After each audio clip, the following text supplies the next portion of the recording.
கிராமம் காலை. ஓர் இயற்கை அழகால் சூழப்பட்ட கிராமம். தென்னந்தோப்புகள், பசுமை நிலங்கள். ஒரு பழமையான ஆசிரமம். உள்ளே நடக்கும் பூஜை சத்தம் கேட்கும்.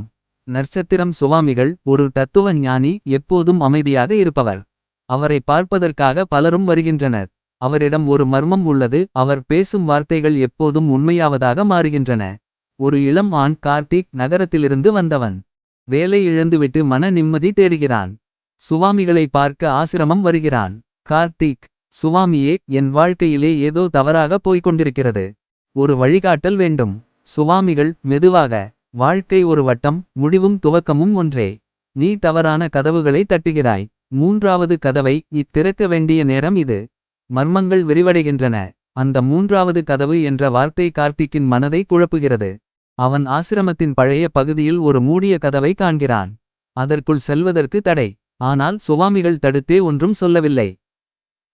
உண்மை வெளிவருகிறது. கார்த்திக் அந்த கதவை திறக்க முயல்கிறான். கதவுக்குள் ஒரு பழைய குகை. அங்கே சுவாமிகள் எழுதிய நூல்கள், ஒரு பழமையான கண்ணாடி. அதை மூடியவுடன் கார்த்திக் தனது கடந்தகால வாழ்வை காண்கிறான். அவன் ஒரு முன் ஜென்மத்தில் சுவாமியுடன் இருந்தவன். குகையின் உள்ளே மங்கலான வெளிச்சம். கார்த்திக் மூன்றாவது கதவை கதறி கட்டி திறக்கிறான். உள்ளே ஒரு பழமையான குகை. கருப்பாகவும் குளிர்ச்சியுடன். சுவரில் பழைய சித்தரங்கள், தியானம், யோகா, கடவுள் உருவங்கள். விளக்கு வெளிச்சத்தில் ஒரு கண்ணாடி பளபளக்கும். கார்த்திக் சிந்தனையில்: இது என்ன கண்ணாடி? ஏன் இதை பார்க்கும் போது மனதுக்குள் ஏதோ நடக்கிறது? அவன் கண்ணாடியில் பார்த்தவுடன் திடீரென பழைய காட்சிகள் விரிகின்றன. ஒரு காடு, தீயில் சூழப்பட்ட ஆசிரமம், ஒரு இளம் சிஷ்யன் சுவாமியுடன். கடந்தகால ஞாபகம் ஃபிளாஷ்பேக். அந்த சிஷ்யன் வேறு யாரும் இல்லை, கார்த்திக்கின் கடந்த ஜென்மம். அவன் சுவாமியை விட்டு விலகி விட்டான், ஆசையால் நகரம் சென்றான்.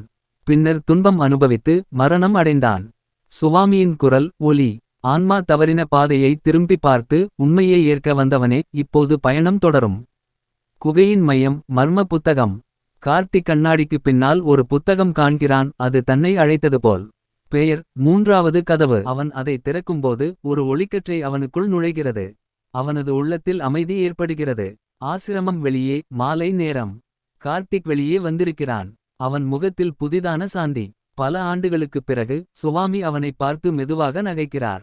சுவாமிகள்: நீ இப்போது உண்மையான கதவை திறந்துவிட்டாய். வெளி உலகம் உன்னை எதிர்பார்க்கிறது, ஆனால் இப்போதும் உன் உள்ளே பயணம் தொடர வேண்டும்.